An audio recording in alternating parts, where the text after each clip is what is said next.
Hey, how you doing? This is Adam Post, publisher of more than 1,000 comic books, and I've been covering Disney and everything about Disney very closely these last few months. Well, Indy's canceled. Not Dial of Destiny, but the new series they were going to do for Disney+.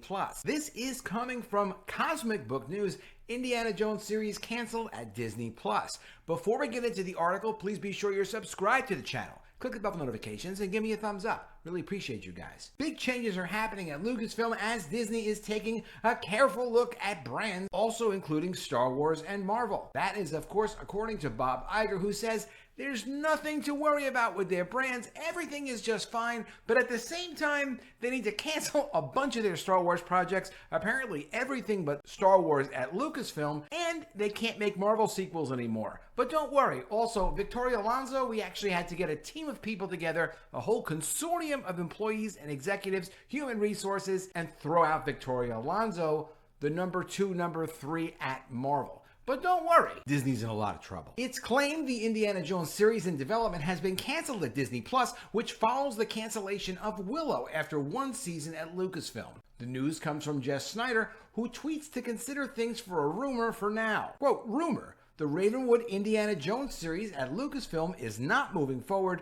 and furthermore, I've heard that Disney has told Lucasfilm to focus on Star Wars going forward, hence the cancellation of Willow, Snyder tweeted. Because you have to think about it. If they can't necessarily do anything right, they should at least focus to try to do one thing right. That does sound correct. It is good production strategy. I don't know if Lucasfilm can do Star Wars right, but at least it's a good reason to say, excuse me, narrow your scope, get focused, get your best people on this, and give me some really strong pitches before we just start green lighting everything. Who knows, this series could come back. It actually sounds like a pretty cool concept, but of course it would have to be done well. And while Kathleen Kennedy is still at Lucasfilm, which may not be forever, but while she's still at Lucasfilm, of course this was going to be a terrible project. What was the Indiana Jones series all about?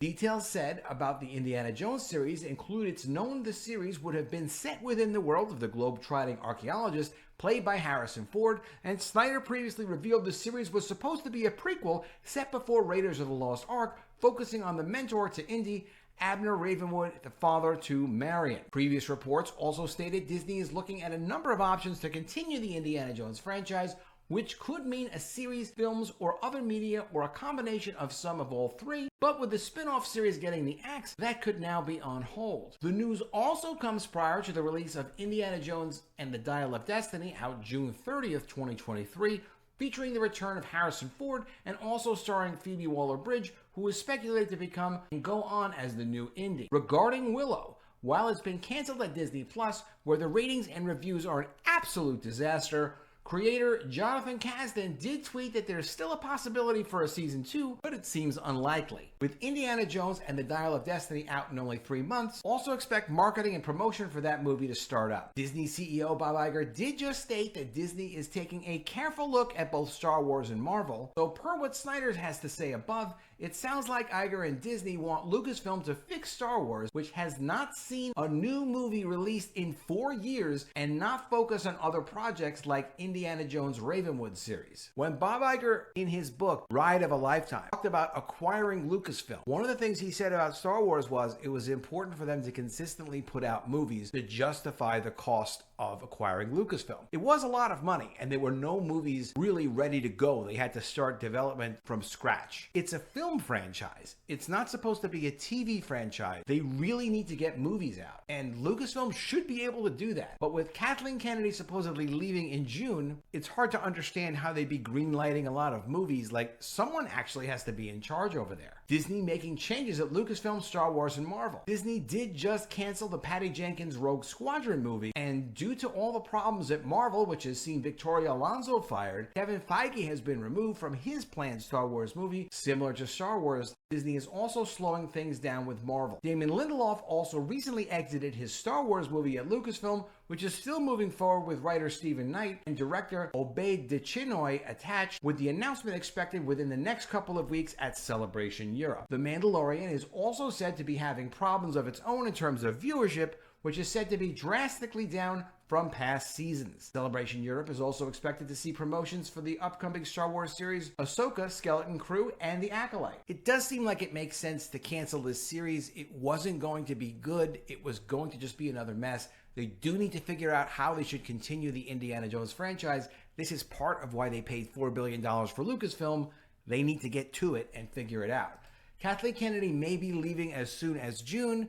That's what the rumors are. A lot of us are thinking like, well, you know what, till she's gone, she's not gone, she's never going to leave. But it is true that they just threw out Victoria Alonso, which helps to make the case of, hey, look, we got to get rid of Kathleen Kennedy already. It's not working out over at Lucasfilm. She's had numerous projects, numerous cancellations, and every time you see a project listed and this writer was hired and this stuff went into development, all of that has a huge expense attached to it. Could be millions and millions and millions of dollars. So at the point where they can't even produce the movies, all the projects kind of just start and burn. It's clear they need new leadership. Even Bob Iger understands that. He's really a terrible manager, but there's no excuse that they can go to investors and say, hey, we're being careful with Lucasfilm. Don't worry about it. We're going to be very, very careful with the Star Wars franchise. We're going to be so careful that we're never going to release any movies. That doesn't work. So they are supposed to announce that they are doing some new movies soon. Dial of Destiny is supposed to be coming out. It's been very controversial. We'll have to see as the updates come out on that what that movie looks like it's going to be. Rian Johnson's Star Wars trilogy scrapped by Disney. Rian Johnson has been tied to a new Star Wars trilogy for what feels like an eternity now. It was first announced by Lucasfilm president Kathleen Kennedy before Star Wars The Last Jedi was released in cinemas. Remembering that at the time, people were excited to see what Johnson could do with his own Star Wars trilogy, but not everybody. This new trilogy was going to be separate from the Skywalker saga. A lot of us were not looking forward to watching it. We were not impressed with Rian Johnson and what he could do. So supposedly, the trilogy is finally actually canceled. I mean, at some point, you can't keep saying that Rian Johnson is going to be doing a trilogy and then never release his trilogy or anything to make you think that the thing is going to be in production. There's so much confusion of what the Star Wars brand now is supposed to be, who the audience is supposed to be, what it's supposed to be about, that they just don't need another Star Wars trilogy floating around creating confusion about the brand. Damon Lindelof has exited Lucasfilm's top secret Star Wars project he was working on. The word on this is he turned in his draft to Kathleen Kennedy. She came back at him with notes. And he said, you know what? I love the original Star Wars. I love what Star Wars is all about. I'm not interested in working on this and dealing with you and your notes. And that's what you can do when you have a lot of options. You don't need to work for Disney. Good for him to say that and do that. Now, there's a rumor going around that The Acolyte, the upcoming series, is really just going to be a pilot. It's a sizzle reel maybe and not a full series. There's been a lot of discussion of The Acolyte. It seems like it's coming out. It seems like it's going to be at least 8 episodes. I understand it's very likely that Disney is cutting back on a lot of their production, but I don't give a lot of weight to this rumor that The Acolyte is just going to be a pilot. I think that's a great strategy for Marvel, for Lucasfilm, for Pixar properties. They should be doing this with Disney+. If they're going to release, for example, She-Hulk, as terrible as it was, if it would have just been a pilot, they could have gauged the response. They could have seen, are fans interested in this? Are people talking about this? They didn't have to go and produce multiple episodes of it and spend all that money. $25 million per episode to produce She-Hulk. That was not worth it. Clearly, it was not worth it. So producing pilots, that makes sense. Not a problem. But I think they're already committed to producing The Acolyte. I think it's unlikely they're just producing a pilot. Coming from the direct, 3 new Star Wars movies rumored to get announced very soon. According to a fresh rumor, more than 1 Star Wars film could be announced soon. Lucasfilm has been away from the theatrical game since late 2019. With no big screen movies having hit theaters since the Skywalker saga ended up with Episode 9, The Rise of Skywalker. What I'll say about this is this. It's very short. Kathleen Kennedy is terrible. Her sensibilities are terrible. Her agenda is ridiculous. She's not about protecting the Star Wars brand. She's about reinventing the Star Wars brand into her own vision. That's a terrible thing to do when you're in charge of a classic property like this. If you want to create new pockets, if you want to build little subordinate entities to the overall Star Wars brand, it's fine. But when you start changing what the Force is about, you change Luke Skywalker as a character, these are terrible things to do. I think it's very unlikely from a management standpoint they could go ahead and announce 3 new Star Wars movies without having new leadership firmly in place with a strong vision for what they're going to do with the Star Wars brand. They could make this announcement. Maybe those movies will never come out. I'm very skeptical that they would actually make this announcement when clearly they don't have their management in place. Marvel Studios is delaying Disney Plus content and pushing back all upcoming releases to unspecified dates in what appears to be further confirmation that the Marvel Cinematic Universe is currently both directionless and in a shambles. A recent update to the official Disney Plus website appears to indicate that Marvel is further delaying all of its streaming exclusive content. This is a great move for Disney Plus. They did not need to be releasing so many series all at once. The reason they were doing that, I firmly believe, is because of an accounting trick that allowed them to produce, let's say, She-Hulk for $15 million and sell it to their streaming service for $25 million per episode, booking a $10 million profit and then only having to realize the expense over time. This is accounting trickery, but it's legal. But that strategy has changed. And I think the reason they changed that strategy when they changed CEOs was that the pushback on the content was so bad that you can't make the claim that it was worth it to pay $25 million for a She-Hulk episode. So you've got massive delays on releases of Marvel content, releases on all kinds of Disney Plus content. That's a smart thing for them to do. A few things will get canceled. A few things will be quietly canceled. This is what you do when you have to clean up a company. But they have so much trouble over at Disney. They took this strategy of, hey, as long as we're producing content,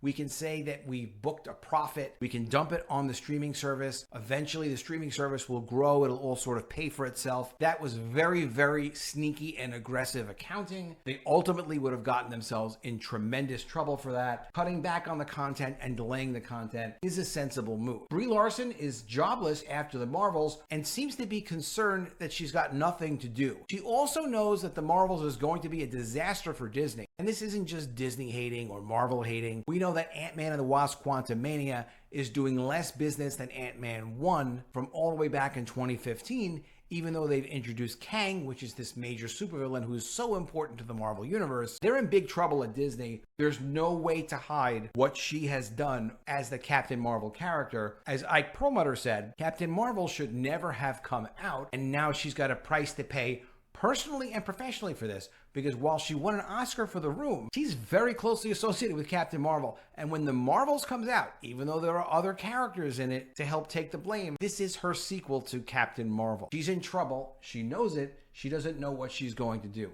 Let me know what you think in the comments below.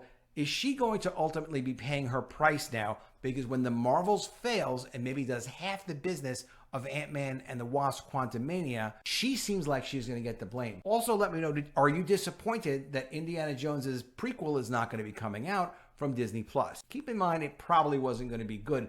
I think the idea was good, but it wasn't really going to be done well. Do you think Kathleen Kennedy is going to be out in June? You got to tell me. Tell me what you think. And are you happy Victoria Alonso was finally showed the door at Marvel? Do you think that's going to improve anything at Marvel? My thought on that is it's going to take a while until things improve at Marvel, because they need to produce this stuff really from scratch. It could be years. It could be 5 years. It could be 10 years before we see anything good at Marvel that we would have expected to be as good as anything, for example, in Phase 1. Let me know what you think, though, in the comments below. I really love to see your comments. I really appreciate you guys. Please be sure you're subscribed to the channel. Click the bell for notifications and give me a thumbs up. And I'll see you again soon with another video. And if I don't see you, I will miss you.